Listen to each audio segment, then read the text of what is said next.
Bismillahirrahmanirrahim. Dear students, Assalamu alaikum. Welcome to the platform of Noor School and College Mansehra for the online class of Physics Grade 12. Dear students, today our topic of discussion is Ohm's Law. Up till now, dear students, we have discussed about the current, electricity, sources of current, and all the basic concepts regarding electricity. Ohm law is the most important topic in this chapter, so you have to be very clear about this, and it is clear that everyone is knowing somehow something about Ohm's law because this has been the part of your class 10 physics. And now, dear students, we are going to discuss what is the importance of Ohm's law, what is the statement, what is the actual meaning of voltage and current and all their relations in the Ohm's law. Okay, Ohm law is the fundamental law in electricity.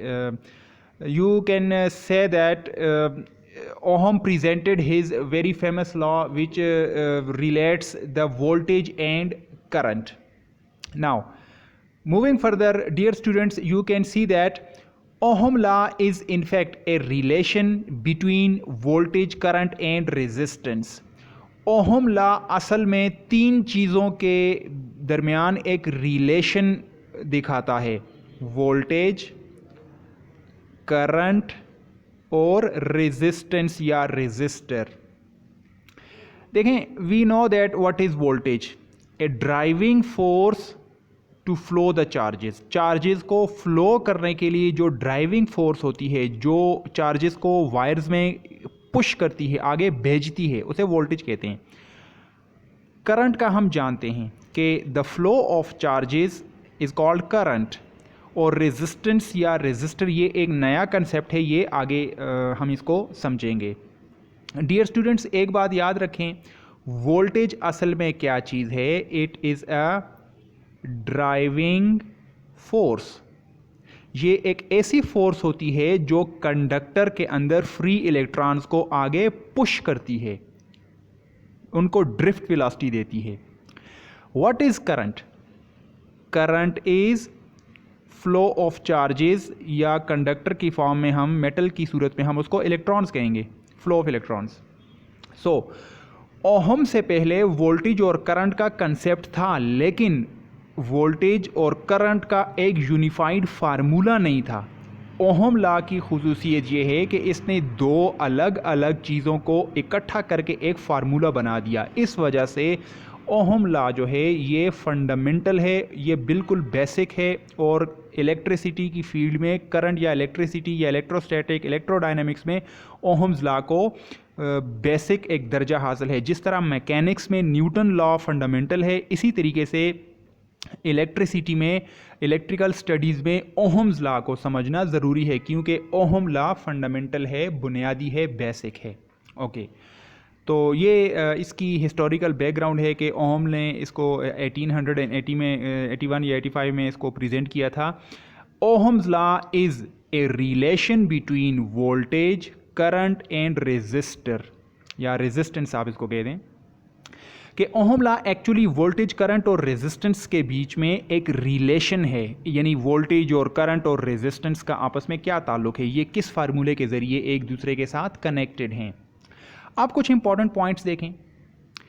Last lecture में हमने ये discuss किया था कि voltage और current जो हैं ये इलेक्ट्रिकल एनर्जी के कुछ फ्लेवर्स होते हैं. देखें, फ्लेवर्स का ये मतलब होता है कि जिस तरह बाकी एनर्जी की टाइप्स होती हैं, जैसे मैकेनिकल एनर्जी, थर्मल एनर्जी और बाकी एनर्जी, इसी तरीके से इलेक्ट्रिक एनर्जी भी एक एनर्जी की फॉर्म होती है जिसमें एनर्जी हमेशा जोड़े में आती है, जोड़ा या पेयर. ये हमने डिस्कस किया था कि इलेक्ट्रिकल एनर्जी जो है वो भी दो फ्लेवर्स में आती है, या दो जोड़े में, दो पेयर्स में आती है. आप यहाँ पे फ्लेवर्स कहें या पेयर्स कह दें, ज़्यादा बेहतर होगा. तो voltage and current are flavours of electricity या pairs of electrical energy. Electrical energy दो फ्लेवर्स या दो पेयर्स में आती है, in the form of voltage, in the form of current. Voltage को आप समझें कि ये इसका ताल्लुक पोटेंशियल एनर्जी के साथ है, इसी वजह से इसको इलेक्ट्रिक पोटेंशियल भी कहा जाता है। वोल्टेज को इलेक्ट्रिक पोटेंशियल भी कहा जाता है। जबकि करंट जो है उसमें चार्जेस के फ्लो की बात होती है, तो इसका ताल्लुक काइनेटिक एनर्जी के साथ है। Okay, voltage and current are related according to Ohm's law. ये ओहम लॉ है जिसने वोल्टेज और करंट को आपस में रिलेट किया, उनका एक फार्मूला बनाया। Ohm's law is fundamental in electricity studies के जो इलेक्ट्रिकल या इलेक्ट्रिसिटी की जो स्टडीज़ होती हैं उनमें ओहम लॉ फंडामेंटल है। जिस तरह न्यूटन्स लॉ जो है वो मैकेनिकल उसमें स्टडीज़ में मैकेनिक्स में फ़ंडामेंटल है। अगर कोई न्यूटन लॉ को नहीं समझता तो वो मैकेनिक्स में आगे उसको समझना बहुत मुश्किल है, क्योंकि उसको फंडामेंटल का अगर किसी को पता नहीं है तो वो आगे फील्ड में नहीं पढ़ सकता। इसी तरीके से अगर कोई बंदा इलेक्ट्रिसिटी में अपनी स्टडीज़ करना चाहता है तो अगर उसको ओहम लॉ ही का पता नहीं है तो वो आगे उसको कंसिडर नहीं कर सकता, स्टडी नहीं कर सकता। Okay, now coming to the definition. Now look, when a voltage is applied across a conductor, ये बात याद रखें कि वोल्टेज, आप वोल्टेज कहें या कोई सेल बैटरी कह दें, कि when a battery or cell or voltage source is applied across a conductor, conductor किसी ऐसे सब्सटेंस को कहा जाता है जिसके अंदर से करंट फ्लो करे, जैसे electric wire, copper wire, steel wire, iron, लोहा वगैरह। Electric current is setup in the conductor. ये पहली बात है कि जब भी किसी कंडक्टर या किसी वायर के साथ कोई सेल या बैटरी लगाई जाती है तो वो बैटरी उस कंडक्टर के अंदर क्या चीज़ कायम करती है? Electric current. देखें, ये सिंपल सी बात है कि हम अगर किसी वायर के साथ कोई सेल लगाते हैं तो उस वायर में करंट फ्लो करती है, तो वोल्टेज हम अप्लाई करते हैं, करंट उसमें फ्लो करता है वायर में। वोल्टेज इसीलिए लगाया जाता है कि जो इलेक्ट्रिक वायर है उसके फ्री इलेक्ट्रॉन्स एक तरफ होकर मूव करना शुरू करें। जब वो मूव करना शुरू कर जाते हैं तो इसको हम इलेक्ट्रिसिटी कहते हैं या करंट कहते हैं। जो चीज़ उनको मूव करवाती है वोल्टेज, उसे वोल्टेज कहते हैं। इसलिए वोल्टेज एक ड्राइविंग फोर्स है, चार्जेस को ड्राइव करना, आगे पुश करना या उनको आगे धक्का देना कि भाई चलो एक लाइन में। ओके, जब किसी कंडक्टर के साथ कोई सेल, बैटरी या वोल्टेज सोर्स कनेक्ट किया जाता है तो उस कंडक्टर के अंदर क्या चीज़ फ्लो होना शुरू हो जाती है? Electric current, electric charges. तो इसका ये मतलब हुआ when A voltage is applied across a conductor, जब किसी कंडक्टर के अक्रॉस आप सेल, वोल्टेज सोर्स या बैटरी लगाते हैं, electric current is setup in the conductor, तो उस कंडक्टर के अंदर क्या चीज़ कायम हो जाती है? सेटअप का मतलब कायम होना। तो उस कंडक्टर के अंदर करंट फ्लो करना शुरू कर जाती है। दिस इज पॉइंट नंबर 1, इसमें कोई मुश्किल नहीं है। ठीक है, आगे देखें। This current is directly proportional, ये इंपॉर्टेंट बात है। This current is directly proportional to the applied voltage. हमने करंट और वोल्टेज की बात की कि इलेक्ट्रिक वायर में आप वोल्टेज उसके अक्रॉस लगाएं तो वोल्टेज की वजह से उस वायर में करंट फ्लो करती है। अब करंट और वोल्टेज का ये रिलेशन दूसरे पॉइंट में बनता है, जितनी ज़्यादा आप वोल्टेज लगाएंगे उतनी ज़्यादा करंट प्रोड्यूस होगी। ये सिंपल सी बात है।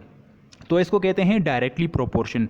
अगर आप कम वोल्टेज लगाएंगे तो कम करंट फ्लो करेगी, ज़्यादा वोल्टेज लगाएंगे तो ज़्यादा करंट उसमें पास होगी। तो इसका क्या मतलब है? इसका ये मतलब है कि current depends on voltage. Come voltage लगाएं तो कम करंट फ्लो करेगी, ज़्यादा वोल्टेज लगाएं तो ज़्यादा करंट फ्लो करेगी। इसको कहते हैं डायरेक्टली प्रोपोर्शनल। तो हम कहते हैं कि दिस करंट इज वो करंट जो ऊपर बात हो रही है, this current is directly proportional to the applied voltage. The greater the voltage the greater current, small the voltage small is the current. Voltage कम है तो करंट भी कम है, वोल्टेज ज़्यादा तो करंट भी ज़्यादा। तो आप ये कह सकते हैं कि current I is directly proportional to V। I for current, V for voltage. आप जैसे जैसे वोल्टेज को ज़्यादा करेंगे करंट भी ज़्यादा हो जाएगी, वोल्टेज को कम करें करंट भी कम हो जाएगी। Clear? This was second point, directly proportional. Number 3, the temperature and physical state of conductor should not change.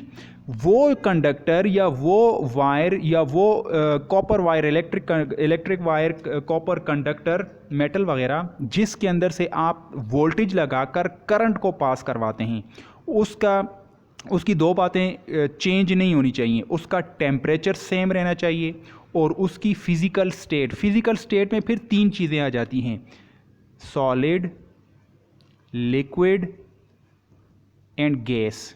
तो हम आम तौर पर जो कंडक्टर्स की बात करते हैं वो हम सॉलिड के लिए करते हैं, हम लिक्विड्स और गैस को कंसिडर नहीं करते। तो यहाँ पे आप फिजिकल स्टेट सॉलिड के लिए कंसिडर करें कि जब भी कंडक्टर के साथ आप वोल्टेज लगाएं, उसमें करंट फ्लो करे, तो उसके नतीजे में क्या होना चाहिए, एक तो कंडक्टर को हीटअप नहीं होना चाहिए, उसका टेम्परेचर सेम रहना चाहिए, चेंज नहीं होना चाहिए।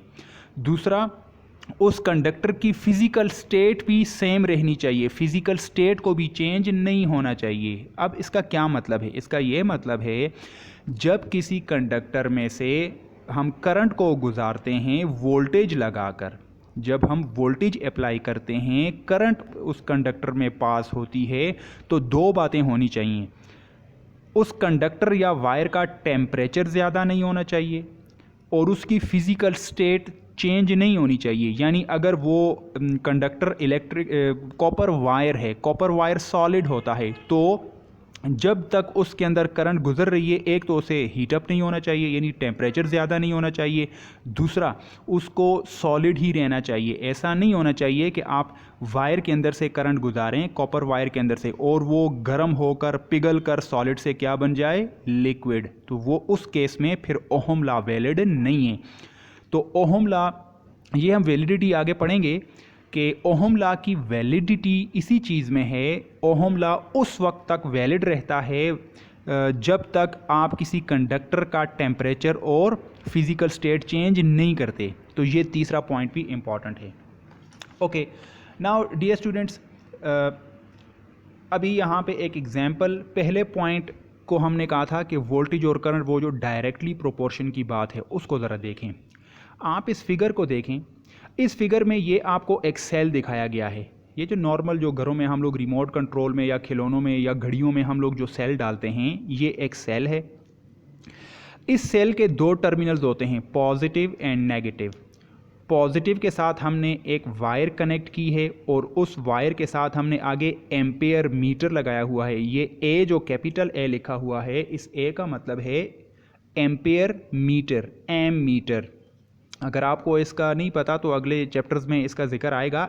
ये बात याद रखें, ये जो एम्पेयर मीटर है ये हमें क्या चीज़ फाइंड आउट करके देता है, करंट, के इस वायर के अंदर से कितनी करंट पास हो रही है, 1 एम्पेयर, 2 एम्पेयर, 5 एम्पेयर, 10 एम्पेयर, आधी एम्पेयर। तो एम्पेयर मीटर वो इलेक्ट्रिकल डिवाइस है जो किसी वायर के अंदर से गुजरने वाली करंट को मेजर करके देता है कि इस वायर के अंदर से कितनी करंट पास हो रही है। ये आगे है रेजिस्टर, ये हम आगे पढ़ेंगे। रेजिस्टर क्या चीज़ है? रेजिस्टर का काम है करंट, ये जो फ्री इलेक्ट्रॉन्स हैं इसकी स्पीड को कंट्रोल करना, एनर्जी को कंट्रोल करना। अब देखें, जिस वक्त हम सोर्स या बैटरी या सेल या वोल्टेज सोर्स को हम इलेक्ट्रिक वायर के ज़रिए एम मीटर, फिर रेजिस्टर और फिर उसको बैटरी से कनेक्ट कर देते हैं, तो कन्वेंशनल करंट को आप अपने जहन में लाएं कि कन्वेंशनल करंट पॉजिटिव से निकल के एमीटर में से जाएगी, फिर वही करंट एमीटर से आगे जाके रेजिस्टर में जाएगी, फिर उस तार के ज़रिए वापस अपनी घर को करंट वापस आ जाएगी। तो ये जो सेल लगाया हुआ है इसके दोनों टर्मिनल्स पर पॉजिटिव और नेगेटिव दो पॉइंट्स पर जो पोटेंशियल डिफरेंस होता है उसे हम कहते हैं वोल्टेज। इसी को हम कहते हैं कि इस सेल के ऊपर लिखा होता है 1.5 वोल्ट। तो एक्चुअली 1.5 वोल्ट इन दो पॉइंट्स, पॉजिटिव और नेगेटिव पॉइंट्स के बीच में पोटेंशियल होता है, पोटेंशियल का डिफरेंस होता है। तो ये तो हुई वोल्टेज की बात। सेल हमें देगा वोल्टेज, वो वोल्टेज इस इलेक्ट्रिक वायर के अंदर, कॉपर वायर के अंदर फ्री इलेक्ट्रॉन्स को मूव करेगा, जिनको मेजर करेगा एम मीटर के कितनी करंट आगे जा रही है। वो करंट जब रेजिस्टर में से गुजरेगी फिर अपने घर को वापस आ जाएगी। तो ये एक पूरा एक सर्किट हुआ जिसमें एक है वोल्टेज, एक है करंट और एक है रेजिस्टर। अब देखें, अब नॉर्मली हम जिस वक्त वोल्टेज सोर्स कनेक्ट करते हैं तो इस वायर के अंदर करंट गुजरना शुरू कर जाती है, वो कॉन्टीन्यूसली जो है वो गुजरती रहती है। जब तक आप सर्किट को ऑन रखते हैं तो ये करंट हमेशा जो है वो, जब तक सेल ख़त्म नहीं होता, वो करंट जब तक इसको ऑन रखेंगे तो करंट इसमें फ़्लो करती जाएगी करती जाएगी करती जाएगी। इस दौरान आप देखें न रेजिस्टर हीटअप होता है, न वायर्स गर्म होती हैं, और न ही वायर्स और रेजिस्टर्स पिघल जाती हैं, वो सॉलिड ही रहते हैं। तो इसका मतलब रेजिस्टर और वायर्स वगैरह का एक तो टेम्परेचर चेंज नहीं हुआ, दूसरा उन्होंने अपनी फिजिकल स्टेट को चेंज नहीं किया। ठीक है, आगे देखें।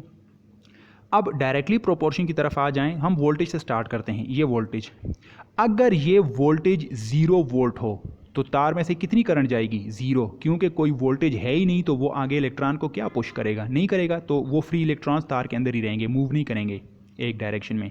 अगर आप वोल्टेज ज़्यादा करें 0 से 1 तो करंट अब कुछ थोड़ी सी करंट फ्लो करना शुरू कर जाएगी। एमीटर के अंदर उसकी रीडिंग फर्ज करें आती है 2 मिली एम्पियर।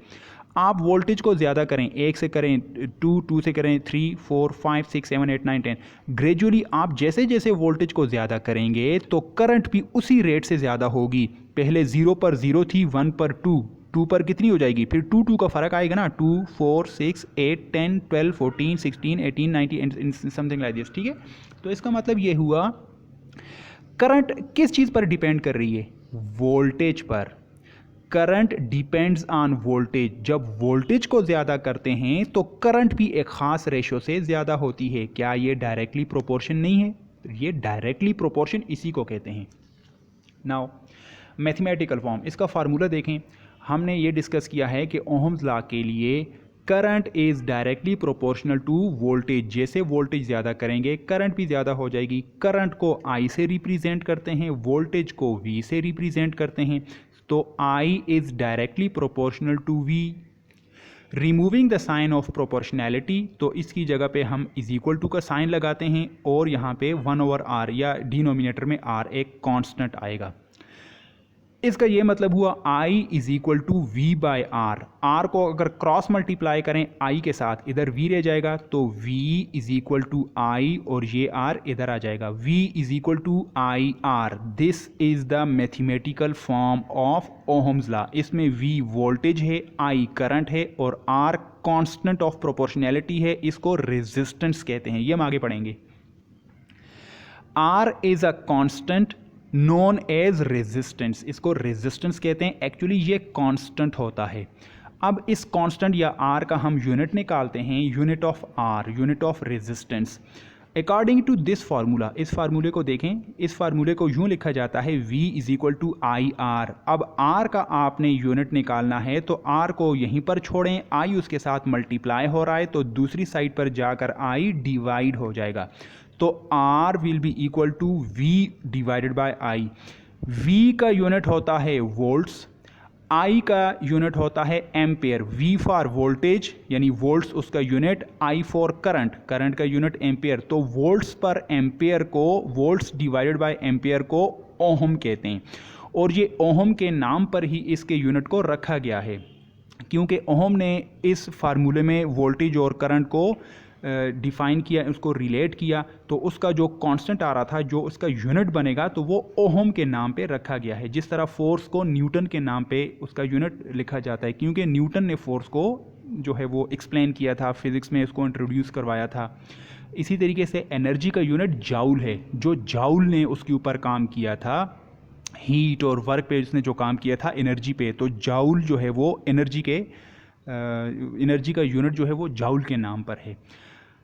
तो R का यूनिट है ओहम, OHM, ओहम, और इसका सिंबल होता है ये symbol, if you can see, आप अगर देख सकते हैं, देखें ये सिंबल इस तरह है कि उल्टा आप U बनाएं और साथ इसको यूं कर दें। Clear, getting my point? ये इस तरह, this is the symbol of ohm. Okay dear students, this was about Ohm's law. Now we discuss the validity of Ohm's law. Ohm's law किस वक्त वैलिड होता है, ये हम पीछे डिस्कस कर चुके हैं। सबसे इंपॉर्टेंट बात, temperature of the conductor be constant, के कंडक्टर के टेम्परेचर को कांस्टेंट होना चाहिए, ना कम हो ना ज़्यादा हो। जैसे जैसे करंट वायर के अंदर से, रेजिस्टेंस के अंदर से, जिस चीज़ के अंदर से भी करंट गुजर रही हो, तो उस चीज़ का टेम्परेचर ज़्यादा नहीं होना चाहिए। दूसरा, फिजिकल स्टेट की हमने बात की थी कि जिस चीज़ के अंदर से करंट गुजर रही है उसकी फिजिकल स्टेट भी सेम होनी चाहिए। अगर वो सॉलिड है तो सॉलिड रहे, लिक्विड है तो लिक्विड रहना चाहिए, गैस है तो गैस ही रहना चाहिए। यानी फिजिकल स्टेट चेंज नहीं होनी चाहिए, टेम्परेचर भी चेंज नहीं होना चाहिए। Resistance must be same, resistance को सेम होना चाहिए। सेम का मतलब होता है कांस्टेंट, कि रेजिस्टेंस को कांस्टेंट रहना चाहिए। ये हम आगे पढ़ेंगे कि रेजिस्टेंस टेम्परेचर की वजह से क्यों कांस्टेंट नहीं रहता। जब किसी चीज़ का टेम्परेचर ज़्यादा होना शुरू हो जाता है तो उसकी रेजिस्टेंस चेंज हो जाती है। तो इस वजह से अगर टेम्परेचर सेम है तो इसका मतलब रेजिस्टेंस सेम है। Graph between current end voltage should be straight line, के करंट और वोल्टेज का जो ग्राफ बनता है वो स्ट्रेट लाइन आना चाहिए। This is the validity of Ohm's law. Now देखें, आप सिंपल कॉपर वायर की एग्जांपल ले लें। कॉपर वायर के अंदर से हम करंट गुजारते हैं वोल्टेज लगाकर। इस एक्सिस पर वोल्टेज है, इस एक्सिस पर करंट है। तो जैसे जैसे मैं वोल्टेज को इंक्रीज़ करता जा रहा हूँ, करंट की एक ख़ास वैल्यू इंक्रीज़ हो रही है। अगर आप देखें, ये ख़ास रेट से इक्वल अमाउंट में इंक्रीज़ होते जा रहे हैं। क्लियर? तो इस वजह से डायरेक्टली प्रोपोर्शन का ग्राफ यू बनता है, इट्स अ स्ट्रेट लाइन। ये ओहम लॉ सिर्फ यहाँ पे वैलिड हो रहा है। यहाँ पे देखें, थर्मिस्टर, थर्मिस्टर भी हम आगे पढ़ेंगे। ये थर्मिस्टर इस तरह का कम्बिनेशन होता है दो डिफरेंट मेटल्स का, कि दो डिफरेंट मेटल्स को आपस में ज्वाइन किया जाता है। उसका एक हिस्सा ठंडी जगह पे रखा जाता है और एक हिस्सा हीटअप किया जाता है। तो due to change in temperature उनमें करंट फ्लो करती है, लेकिन उसका जो ग्राफ बनता है वो इस तरह एक्सपोनेंशियल बनता है, टेढ़ा या कर्व बनता है। तो ये इस पर थर्मिस्टर पर ओहम्स लॉ वैलिड नहीं है। बल्ब फिलामेंट, जो हम घरों में बल्ब इस्तेमाल करते हैं, चूँकि बल्ब के अंदर से जब हम करंट गुजारते हैं तो उसके दो काम होते हैं। एक तो वो ग्लो करता है, चमकता है, उससे लाइट निकलती है। दूसरा, अगर आपको इत्तेफाक हो बल्ब के नज़दीक अगर आप हाथ रखें तो वो हीटअप हो जाता है। इसका मतलब ये है कि टेम्परेचर वाली बात यहाँ पे आ जाती है कि बल्ब का जो फिलामेंट है, जब उसके अंदर से करंट गुजारें तो उसका टेम्परेचर ज़्यादा होता है। तो बल्ब के फिलामेंट के लिए भी ओहम लॉ वैलिड नहीं है। और एक और चीज़, ये आप लोगों के लिए होम असाइनमेंट है। आप लोगों ने घरों में इलेक्ट्रिक हीटर यूज़ किया होगा जिसके अंदर इस तरह की कॉइल होती है, और जब उसके अंदर से करंट गुजारते हैं तो वो कॉइल जो है वो रेड होना शुरू हो जाती है। फिर उसके ऊपर आप अपना खाना वगैरह तैयार करते हैं। इलेक्ट्रिक हीटर सर्दियों में इस्तेमाल करते हैं घरों के अंदर। क्वेश्चन ये है कि क्या ये जो हीटर का जो फिलामेंट है, वो जो कॉइल सी होती है, इसके ऊपर ओहम लॉ वैलिड है या नहीं है? This is your assignment. तो प्लीज़ ये पिछले टॉपिक्स को ज़रा देख के फिर इसका आंसर आप देखिएगा। Thank you very much.